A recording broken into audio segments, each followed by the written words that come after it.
Hi, thank you for joining the Sit Down with Suzanne podcast. I am your host, Suzanne, and I have a fabulous guest with me today that I am sure you're going to want to hear every single gem that she drops in you today. But before we get to that, let's hear our jingle.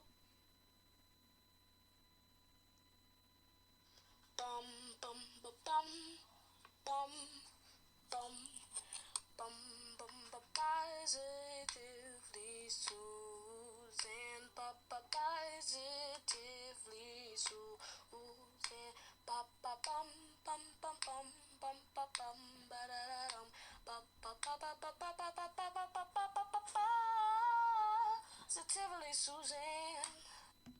All right, so that is our jingle. And I have been waiting for a very long time for the second jingle, but I am still waiting. I am homeschooling now, and I still don't have that jingle, but we will talk about that on another day. But I am very excited to be interviewing remotely. As you know, we're all social distances, we are doing things so differently during this time. But I have the fabulous Courtney Underwood with me and just a little bit about her, and then I'm going to let her talk about who she is. So she is a CEO and a HR alignment strategist, and she is the CEO of Kassar Consulting.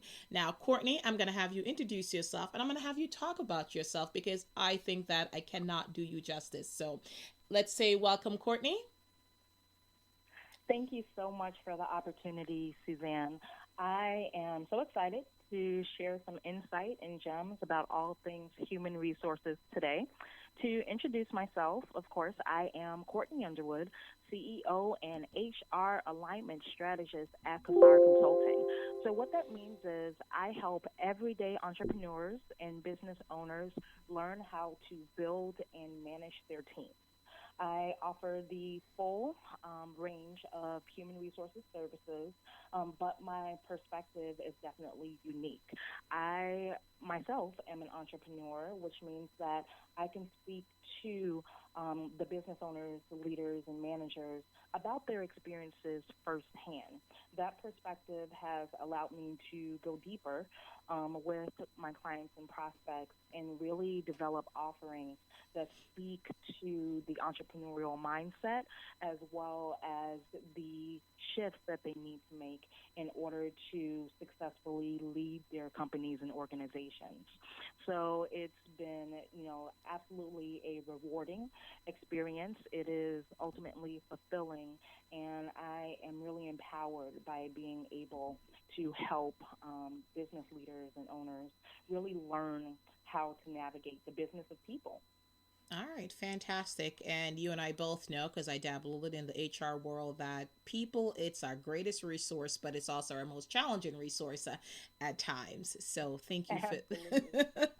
thank you for that. So we are going to talk a lot about just managing people and shifting in this time. I did want you to just talk a little bit about your first business. I know you have passion, passports, and purpose, and I wanted to talk a little bit about that, what it is, so you can certainly get some new clientele. But then we're going to shift over to talking about managing your personal business and managing your people during this unique time. So let's talk, what is passports and purpose?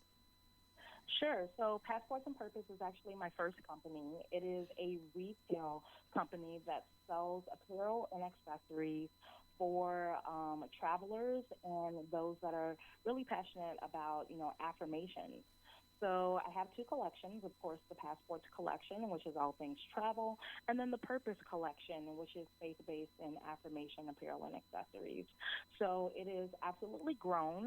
We have a really strong community of fans and supporters, and it's amazing. It's my creative outlet. We've had a lot of momentum, press and celebrity endorsements, and I absolutely love what it is that I do. And that was actually my first entry into the entrepreneurial space. And it was through those conversations, meeting with my peers and colleagues, that I realized that they did need help building their teams and managing people and working with people. And that is how I actually founded Kassar Consulting. So my entrepreneurial journey hasn't necessarily been a straight line. I own two companies today, and I'm very proud of both. They're absolutely thriving. But again, bringing my whole self to the table, I can speak to the entrepreneurial experience in ways that a lot of my peers just aren't able to. It's one thing to be on the other side of the table and kind of, preach strategy, but it's another thing to speak from lived experiences. Wonderful. So, and I love that you said that your entrepreneurial journey has not been a straight path, and that's what I love about that journey. It's that not everyone has the same story. It's all unique. We all take different paths, and we all find various levels of success.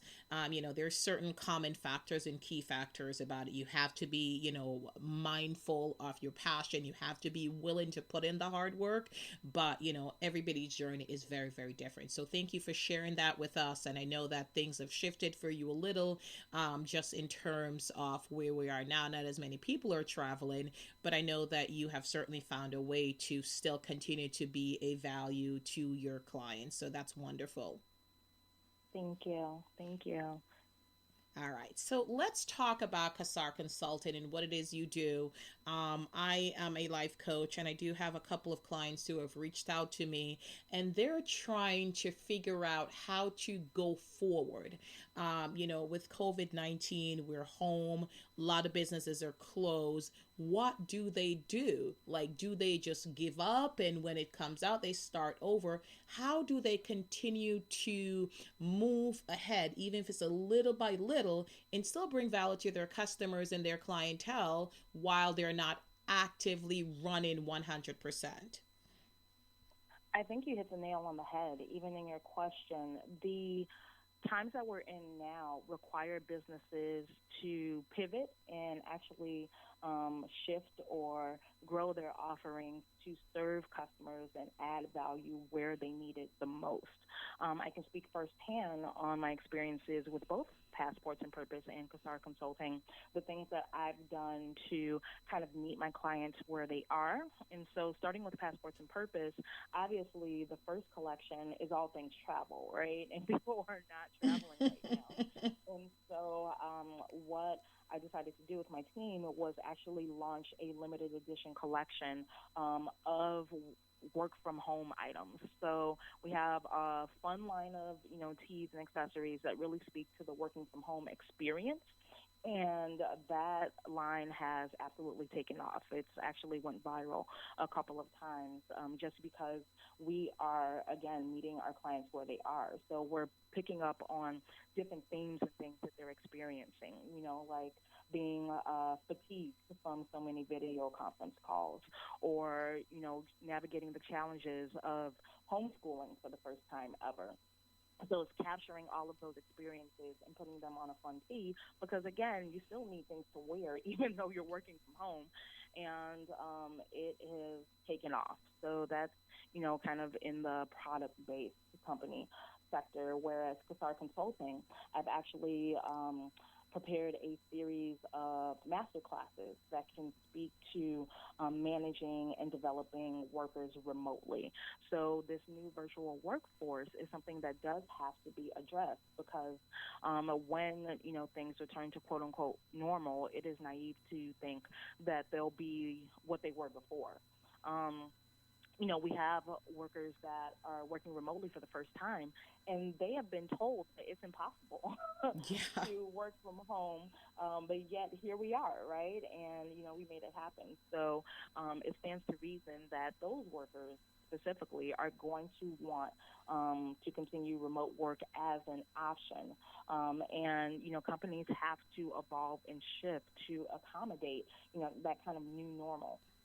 And so the master classes are everything from, virtual team building to managing productivity remotely to even preparing for the return to work, because it's always better to be proactive rather than reactive. So while remote work isn't my core focus, I have to pivot and serve my clients and customers' needs because they are struggling, with communication. It looks different when everyone's not in the office together. With accountability, that looks different as well. And even, managing that transition, you have someone that has worked remotely for, on average at least 2 months, and they're returning to the office. Just like the transition to remote work was something that had to be acknowledged. The transition back to the office is something that has to be acknowledged as well. Mm-hmm. What that new normal looks like. And so it's about identifying my customers' needs and developing things that can help. I'm presenting real time solutions with both Passports and Purpose and Kassar Consulting. And so I encourage business owners to sit down and think about what their customers need the most. Besides my two firsthand examples, a lot of my colleagues, if they're in retail, making custom fashion items, they have pivoted to making masks because there's a high demand for masks right now and personal protective equipment. If they originally were a full service restaurant, they have pivoted to offering meal prep and home cooked meals for families that are strapped for time and stressed out and definitely need a prepared meal to kind of alleviate one more thing off of their list. So there are all kinds of different ways to evolve and pivot and grow. But the question starts with, what do my customers need right now, and how can I stand in the gap? Wonderful. And you said so much in that statement. And just a couple of things I wanted to highlight and bring out. You said that you were able to pivot, but I like the fact that every single time you said that, you underlined it with, I had to find out what my customer needed, because you could have said, let me pivot and go here. But if that's not what your customer needs, it's not going to move the needle for your business. It's not going to bring any value to your customer. And if it's not bringing value to your customer, they're not going to continue to support you. So having the mindset that, yes, I need to shift, I think it's great. But also having the mindset, I need to do this for my customer. How can I serve their needs? Because you're right, there's so many different things that they're doing. Instead of working from the office, now they're working from home. And you're right, for years they've heard that, we can't work remotely, but necessity breeds creativity, right? So now Mm-hmm. people have to be at home, and things that they used to be doing in the office, now, wow, we can do it on a Zoom call. So there's just so many different things and so many different scenarios that everybody's dealing with. But shifting, yeah, it's great, but how do you still continue to bring value to the people that you serve? And I think that is so important, because if your customers are not finding value, they're going to find somebody else that can reach them where they're at right now. And they need a lot of different things. They need to figure out how to, continue to work remotely while, homeschooling their parent. I don't know what state some schools are in, but for us, our state decided that there's no school for the rest of the year. No more classrooms. So they're learning remotely. So now you're a parent, you're at home, you are on Zoom meeting from 8 a.m., it seems, to 9 p.m. And you're Mm-hmm. in the interim, you're teaching math, which I don't know if you're like me, math makes no sense now what they're teaching. So trying to understand, the core math, and, going on another Zoom meeting. It is very interesting. But I really like what you said, about just creating that value for that customer, and ensuring that, like, your every thought with you pivoted is bringing value to them. So how did when did you decide to, okay, I need to pivot, and but this is what I need to focus on? Was it immediate, or was it gradual? I would say for Passports and Purpose, it was immediate, because the thing that I always encourage my clients to do, especially when they're thinking about growing their own businesses, is that you have to be tuned in. You have to have a pulse on your audience. And so I myself, for the passports collection, for example, I'm in a lot of different travel groups.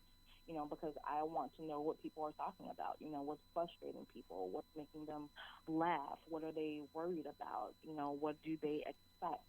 And, the same thing for, affirmation and faith-based groups, what are the things that are top of mind for them? And, overwhelmingly, people were very vocal about their frustrations, working from home, like you said, being on those endless Zoom calls and, talking to their kids, full time for the first time when they're used to being, out of the home for so long. And so, I noticed that, there was a need there. People want to be able to express that in a very succinct and concise way, because more than anything, Passports and Purpose is about things, clothing that has meaning. Conversation starters. And believe me, there was and still is a lot of conversation around managing this transition.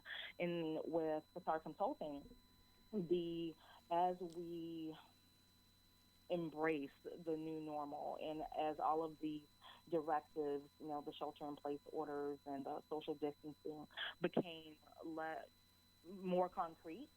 At first it was, we're just doing this for a week, then a couple weeks, and now they're being extended 30 days at a time. It became readily apparent to me that remote work wasn't just a flash in a pan. Like, this is going to be the reality for a while.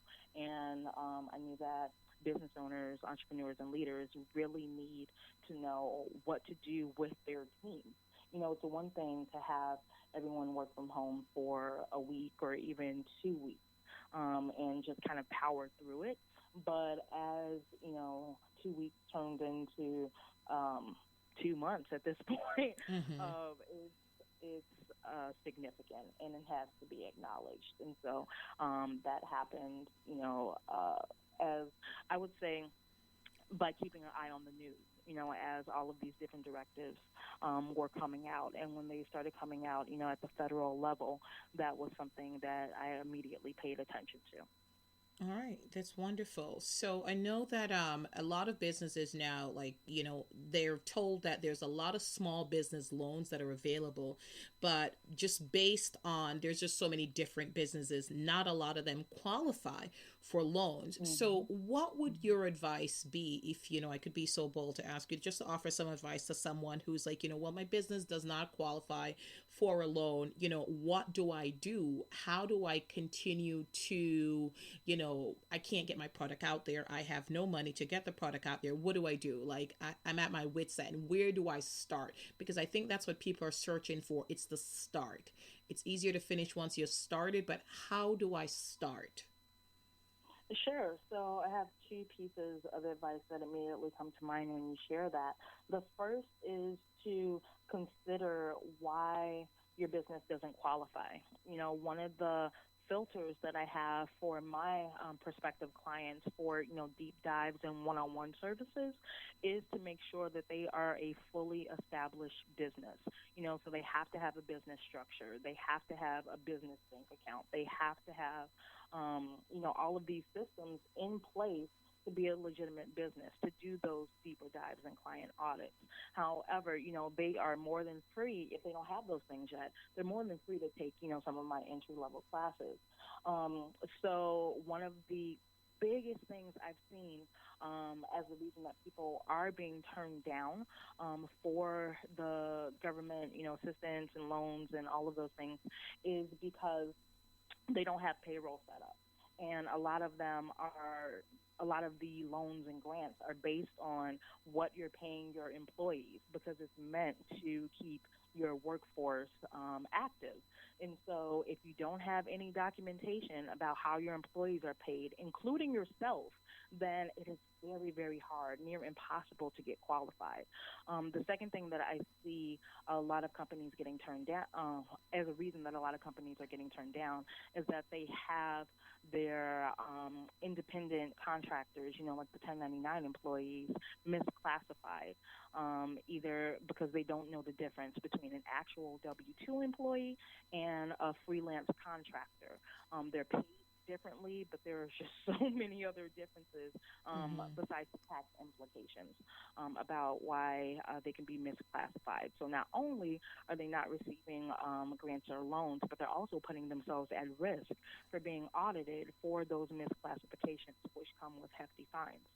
So I would absolutely recommend, getting your house in order first, to make sure that you're not in this position again, because, as we see, these programs are getting refunded, right? So uh, this isn't the only time help may be available.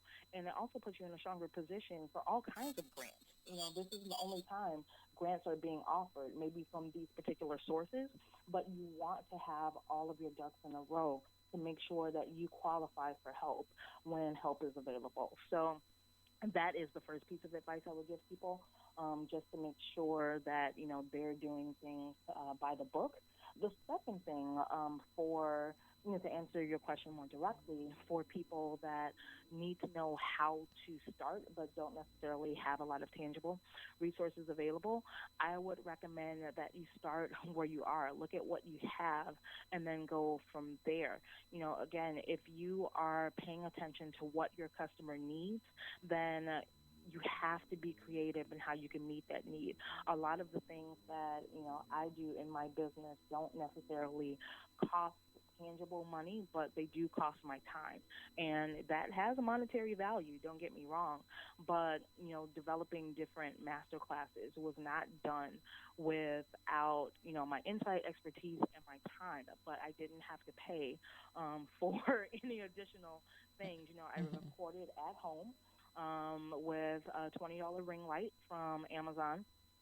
So Okay. it's not like I had a studio or a co-working space or even my physical office, because I am working from home. So these courses were recorded at home in my dining room, and they didn't cost anything but my time. So if you have a particular set of skills or expertise or insight, I encourage you to think of ways that that can be monetized, only if it will serve your ideal audience well. Um, the narrative too many times is that we have to monetize everything we do, and that's not the case. But if there's an audience for it, then feel free to explore that opportunity. But don't let a lack of resources really stop you from what you can do. It's really about aligning your mindset, positively, to make sure that you're focusing on what's possible, not obstacles. Because obstacles and excuses are a lot of times one and the same. Focus on what's possible. If you have a smartphone and you have, I mean, so many platforms are free, right? You can go live, you can post an event on Eventbrite, you can do all of these things that do not cost any money, and we all have access to the same social media, Mm-hmm. and there aren't any hard line costs associated with that. Um, and don't be afraid to barter. If you have something that you're really good at and you see someone that's flourishing in the space, then propose a barter. The worst thing they can say is no, but make yourself available and figure out what you have, and then go from there. All right, wonderful. Thank you. That is excellent advice, and I'm hoping that our listeners listen to it, and it will give them some hope. And one of the things you said was not everything has to be monetary, and that is certainly true. I think a lot of times people, they'll start something and they expect to be, flush with cash immediately. And one thing I'll say is I know that a lot of times people see the after work, and they'll Mm-hmm. say, oh my goodness, they just did this overnight. No, no, no. This is years of hard work. Like they'll see the Courtney now, but like you said, this is the Courtney that's recording in her kitchen. This is the Courtney that like was doing things by themselves, and nobody knew that, but you knew that you had a passion and you had a drive and you were going after that. So I do think that when you set off with that that mindset, I'm not just in it for money. Personally, like for me, that's how I feel. So not everybody might feel that way. They're like, if there's no money in it, I don't want to do it. But I think that if money is your primary goal, I think sometimes it stops you from achieving what you want to, because you'll get money, but Mhm.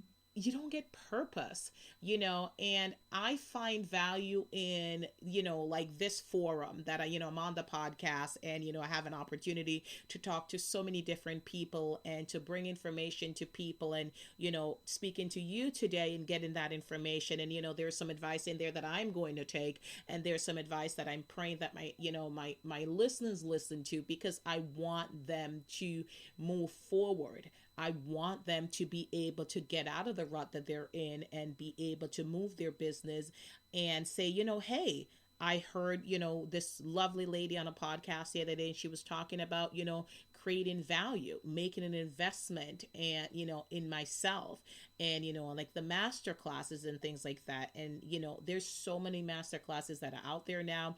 And, we'll, at the end, I'll put it in how they can get to yours. I know some people are offering it free, but that is a great resource.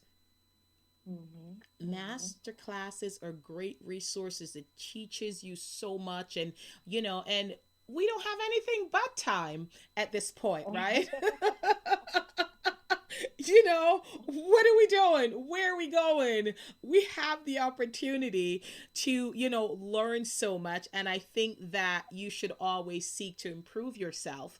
And, so I go to church, and one of the things my pastor always said was, if you're the smartest person in the room, or if you're the smartest person in your group, you need to find a new group. And,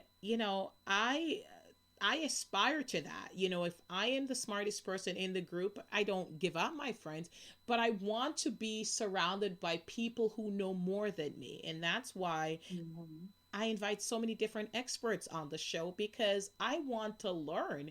I want to consistently learn. And that's what I want for, my audience. Like she said, take advantage of social media. You can go live on Facebook, you can go live on Instagram.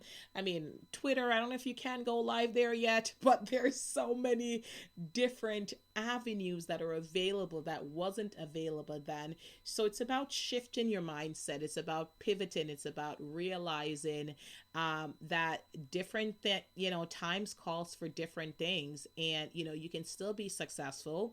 You just have to figure out, like Courtney said, how do I bring value to my customers? How do I bring value to my clientels?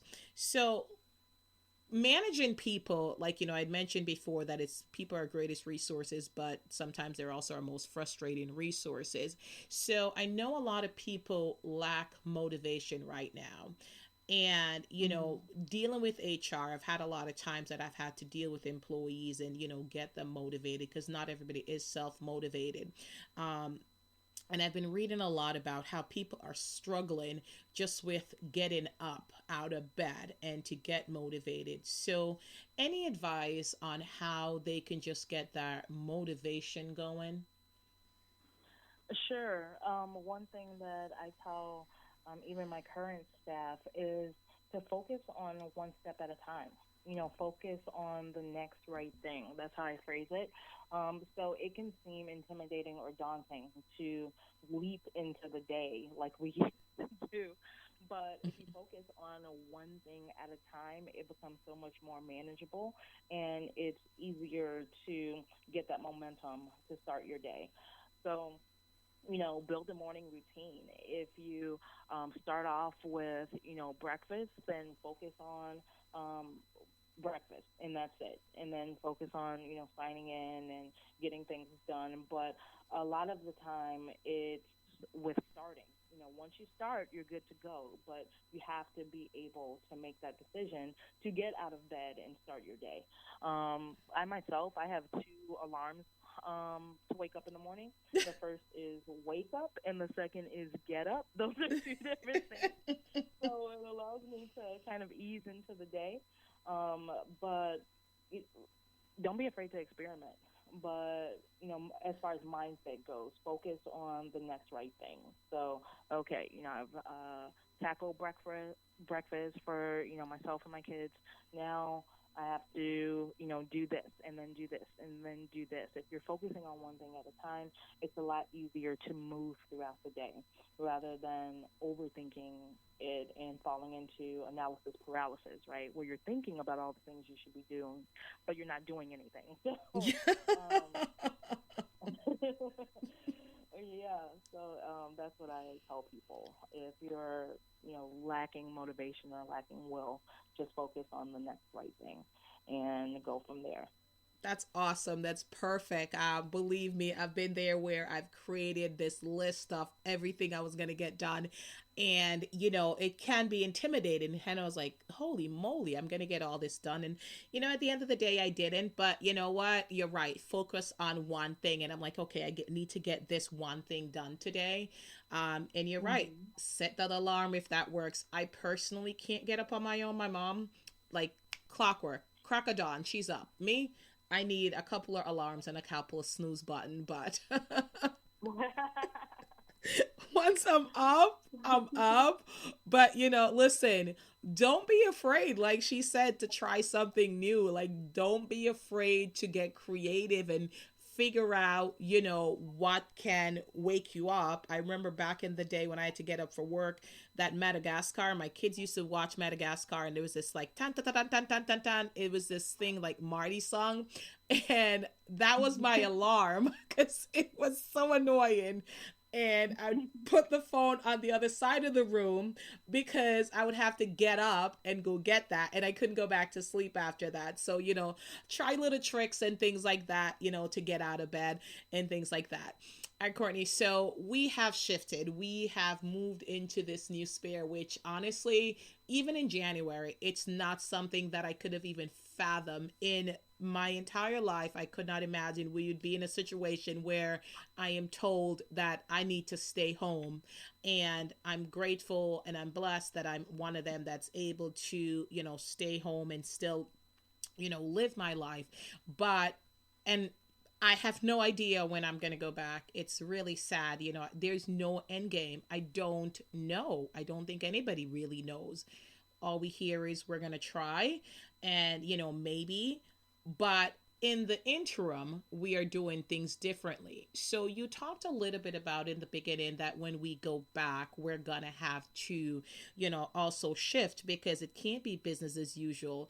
What do you think is going to happen? Like when we go back, how are we going to be able to combine, how we operated during this time and then how we operated before, and then to merge that and to work a new normal because we'll have another new normal. Sure. I think one of the biggest challenges that people are going to have to acknowledge, and that's employees and employers alike, is structure. People have shifted to managing their own time and managing their day and weaving things in that aren't all work. So when it comes time to go back to work, punching in and punching out just won't be as attractive, honestly. It will. People are going to want more freedom. They're going to want more autonomy, especially once since they've proven that they can be equally or more productive when left to their own devices. I'm talking specifically to the ones that are, productive, capable in handling, whatever's asked of them as they're working remotely. Not the ones that are, struggling and drowning and just need more discipline. I'm not speaking to that audience. I'm speaking specifically to those in the workforce that have proven they are able to do their jobs remotely without having to physically report to an office. There is a lot of independence and autonomy that they've been granted that they didn't have before. And that signals relationships. The manager and reporting staff relationship has changed. It is not possible to, uh, not feasibly possible to be micromanaged, when people are in different buildings, No. in different homes. So, we're going to have to acknowledge that. I think that's going to be one of the hardest transitions when you have a workforce that has proven that they are able to effectively work remotely, and you're asking them to go back to a heavily structured and organized day. Um, that's huge. That's huge. We've finally made the transition to working from home, making things work, um, navigating between surviving and thriving. And now you're asking us to go back and be, kind of locked in to a schedule, and that for some, that is just not going to be attractive. They are going to seek out opportunities that give them that same autonomy if employers don't kind of relax the reins and let people kind of be their best selves. So that is one of the things, hands down, that employers are going to have to acknowledge, and employees themselves. Mm-hmm. They're going to have to acknowledge that this doesn't fit the way that it used to. So Yeah. that's something that is going to have to be discussed, and it is something that I actually do discuss in my remote work master series. So I'm happy to elaborate on that further. With some different talking points and tips and insights. But that is one of the first things that I covered because it's huge. It is very it is so big, because I'm thinking, like I said, there was the normal, and then there's this normal, and then when we go back there's going to be another normal, and people are going to be Mm-hmm. shifting and adjusting. And you're right, you cannot be micromanaged when you're working remotely. You have 15 people that work for you, and you have to micromanage them. You can't. So then when you go back, people are going to chafe if somebody tries to micromanage them and say, Mm-hmm. hey, you can't do that. I remember years ago, I worked for this retail company. I was a district manager for this retail company, and Mondays was our office day. So during this time, we had touched base with all the people that worked for me. And I think at the time I had like 16 different managers that reported to me. And I remember we had a conference call and with all the other district managers, and the VP came on, and the VP asked, now how many of you guys take, downtime on Mondays? How many of you guys, take downtime, just take an hour, let you do absolutely nothing? And everybody was speaking up. Oh no, I start working from 5 a.m. to 8 p.m., no break in between, and things like that. And everybody was quite proud. And then the VP kind of pointed out, well, that wasn't where I was going. The expectation is not that you work from 5 a.m. to 8 p.m. um because you're not productive. And she said something quite shocking. She said, where is your white time? And they're like, what's that? They're like, the hour that you take to do absolutely nothing, the hour that you plan. This is the hour that you sit Mm-hmm. down and says, all right, next hour I'm going to plan my day, but I'm not really planning my day. I'm planning to plan my day. And it was just like, everybody's like, what? And she talked about how productive she was during that time. She was just in the zone thinking about all the possibility. And then when she was done, she was like, okay, I'm ready. And I took that mindset and I've practiced that, going forward. Like, just, because we're used to, like, we roll over, we grab our smartphones, we are on emails, we're listening, but we don't take any time for our bodies and our minds to adjust. And I think we're kind of doing that now. Like you said, in the middle of Mm-hmm. my day yesterday, I stopped and had Taco Tuesday with my kids. And, I definitely won't be able to do that when I go back to work. But Mm-hmm. when we go back to work, we're going to have to be able to stop and, take a tea break, take a coffee break. And I know a lot of managers are not okay with that. I know I've worked for people, Courtney, before, that if I say I just need a minute to, because I don't smoke. So, if you smoke, you can go out outside and smoke. But if I said to them, like, hey, I just need 5 minutes to drink a cup of tea, they would look at me like, what? But think about it. Mm-hmm. Yeah. Yeah. Yeah. What is 5 minutes gonna cost them? It's gonna, make me like stop, take stock, and just like refresh and be re-energized. But no, they want you to work to the pass of exhaustion. So it'd be very interesting when we go back to see how, jobs and companies and employees, shift to this new normal, because global economies, global supply chains have been affected by this. And I think when we go back, the global economy, the global chain Mm-hmm. supply chain, I think it will start to right itself, because like you had said earlier, people who made clothing are now making masks. People who made perfumes are now making hand sanitizer. So they're Yeah. slowly figuring it out, right? But Mm-hmm. when we go back, it's the HR piece that we're going to have to figure out. Like, how do I tell somebody that, they can take a 5 minute break if they've been working on a project for 50, for 5 hours? So Yeah. Yeah.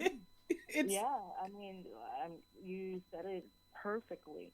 People are going to chase. They are going to rebel when they've had to blend their home life and work life. They've had to discover what productivity means to them, and they've had to, they've been forced to sit with themselves, right?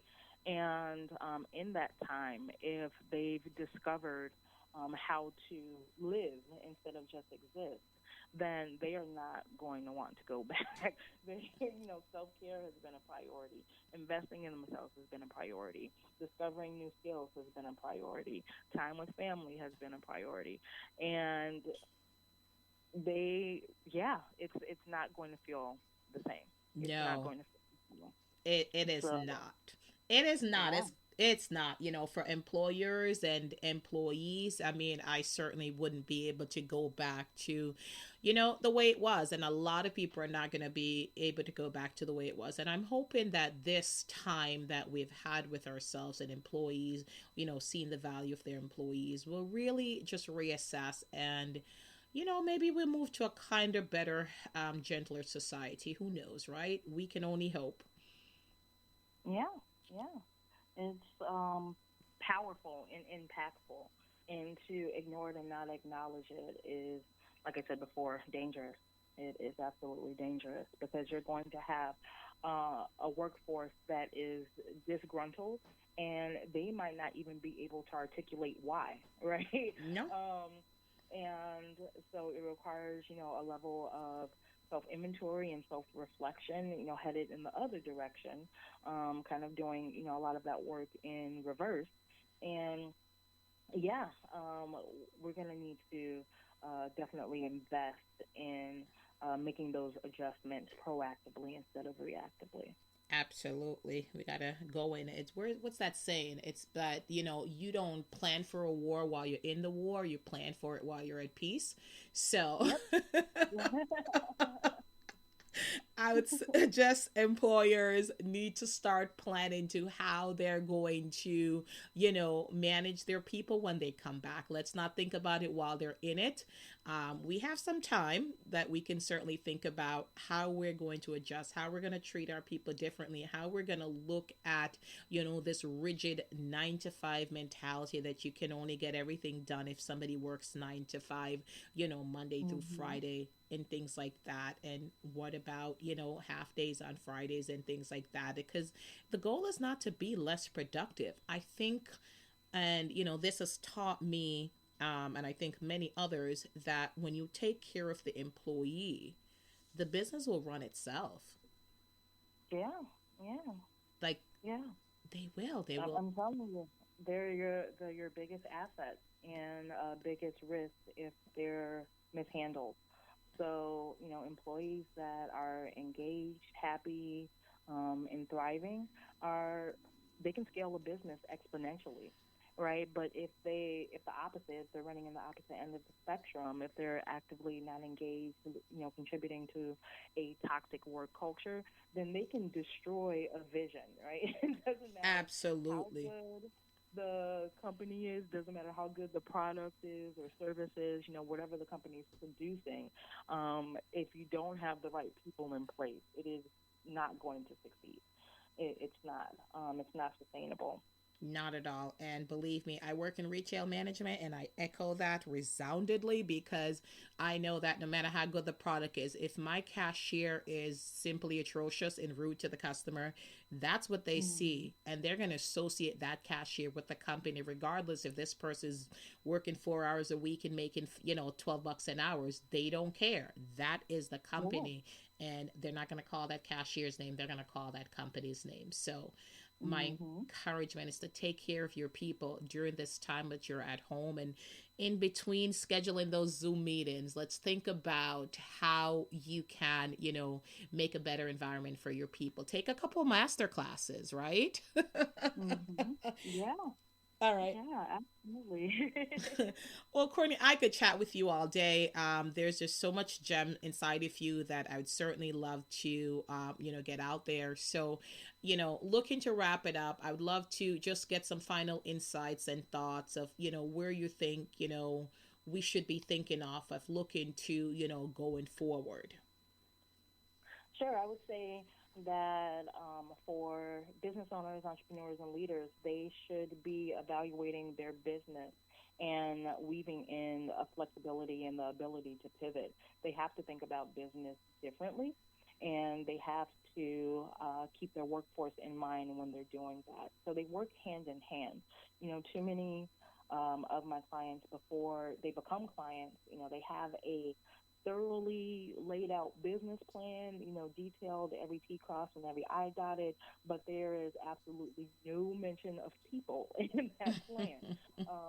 They've planned for, profits, but not for who's going to lead them to those profits.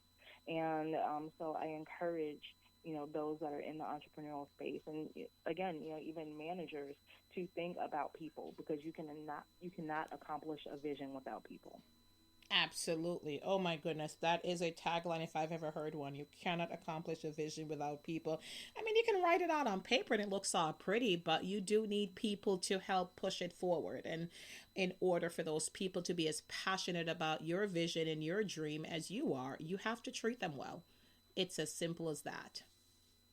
Yeah, absolutely. All right.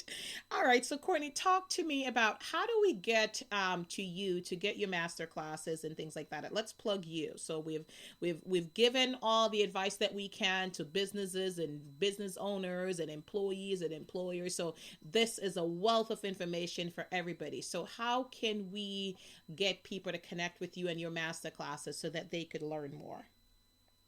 Thank you so much. I can be found at kassarconsulting.com.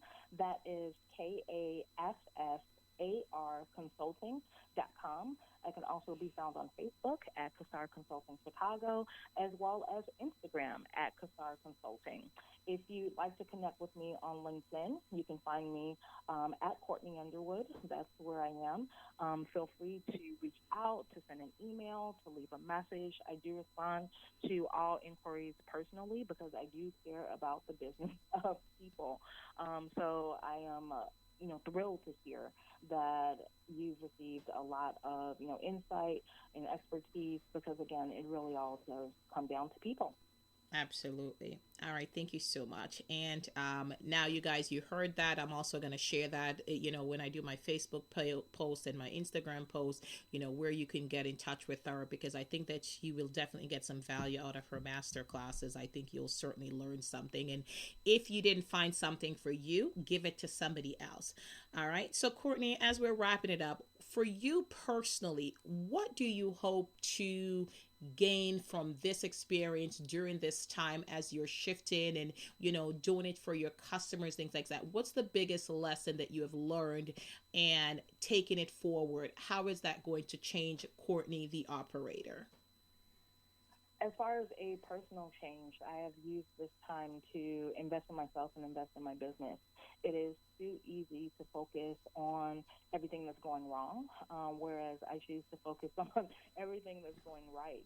I do relish this time. I have been far more productive in this quarter than I was, say, Q4 of 2019.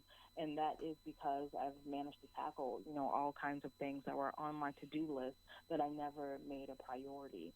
So I would use this time as a resource. Change your perspective. You have time to be still.